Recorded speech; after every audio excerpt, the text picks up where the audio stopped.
क्या वाकई मोदी सरकार का नया वक्फ कानून मुसलमानों के हित में है, या फिर ये सिर्फ एक राजनीतिक चाल है ताकि देश में ध्रुवीकरण और तेज किया जा सके? बिहार में 6 महीने बाद विधानसभा चुनाव होने हैं और यही चुनाव इस नए कानून की पहली बड़ी परीक्षा बनने जा रहा है। तो सवाल है, क्या वक्फ कानून पर होगा अगला चुनाव? क्या मुस्लिम वोट पूरी तरह बंट जाएगा? और क्या नीतीश और चिराग के समीकरण बिगड़ चुके हैं?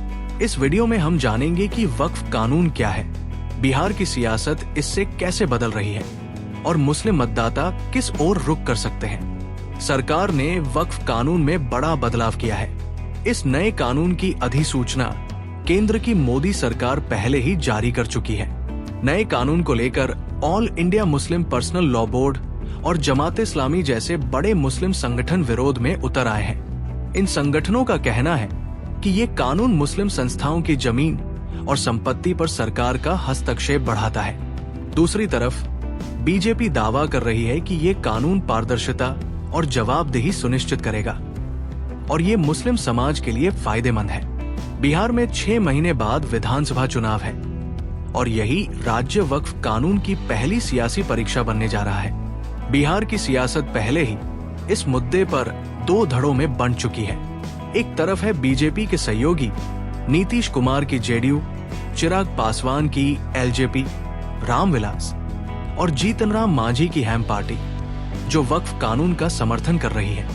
वहीं दूसरी ओर है कांग्रेस, आरजेडी, वामपंथी दल और प्रशांत किशोर की जन स्वराज पार्टी, जो इस कानून के खिलाफ खुलकर सामने आए हैं। यानी बिहार में वक्फ कानून बन चुका है एक चुनावी हथियार और इसकी वजह से सत्ताधारी गठबंधन और विपक्ष दोनों के बीच शहमात का खेल शुरू हो गया है।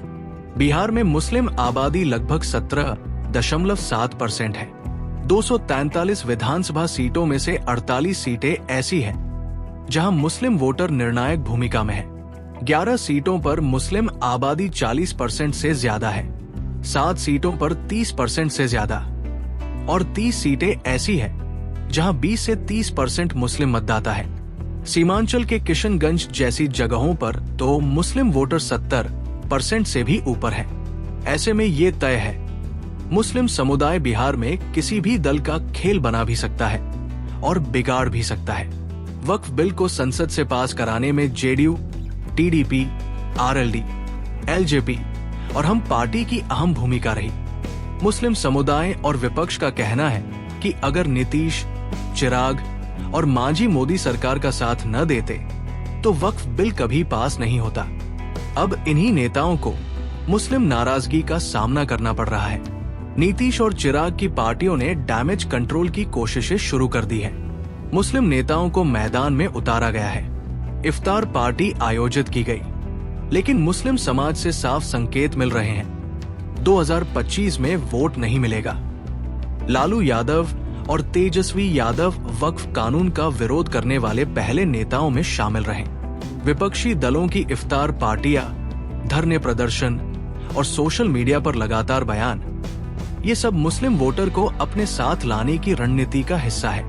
कांग्रेस ने अपने अहमदाबाद अधिवेशन में वक्फ कानून को सांप्रदायिक ध्रुवीकरण की साजिश बताया।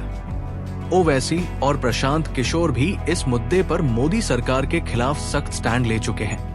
2020 के चुनाव में जेडीयू को महज 5% मुस्लिम वोट मिला था।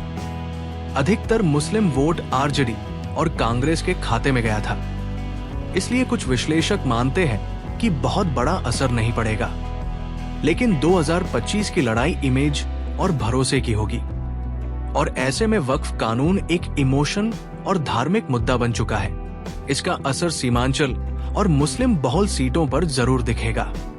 अब देखना यह है कि 2025 के बिहार विधानसभा चुनाव में मुस्लिम समाज का सियासी स्टैंड क्या होता है।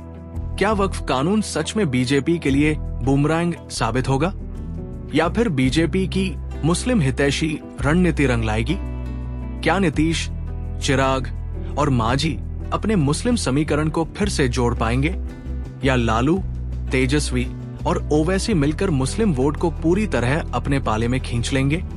आपको क्या लगता है, 2025 में मुस्लिमों की पहली पसंद कौन सी पार्टी होगी? नीचे कमेंट में अपनी राय जरूर बताएं। वीडियो को लाइक करें, शेयर करें और चैनल को सब्सक्राइब करना न भूलें।